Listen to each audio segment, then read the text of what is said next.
Here is the main character for this video. Now, let's go to Mai Pham channel analytics. She has uploaded 254 videos. She now has 1.43 million subscribers with a total view of 116,828,468 views. She's from US, and her channel type is entertainment. She created her channel since December 11, 2010.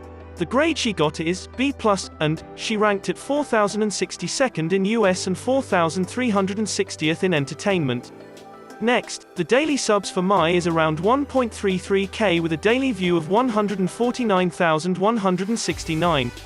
Now let's talk about how much money is she making on YouTube, and this is going to be an estimate. So, the daily view is 150,000. A YouTuber will get $4 every 1,000 views. Therefore, the daily earning will be $600. Then, monthly income will be $18,000. Don't forget that YouTube get the cut of the revenue for 45%. Now, monthly income will be $9,900 after the cut. And as for the yearly income will be $118,800. That is how much Mai Pham earns from YouTube.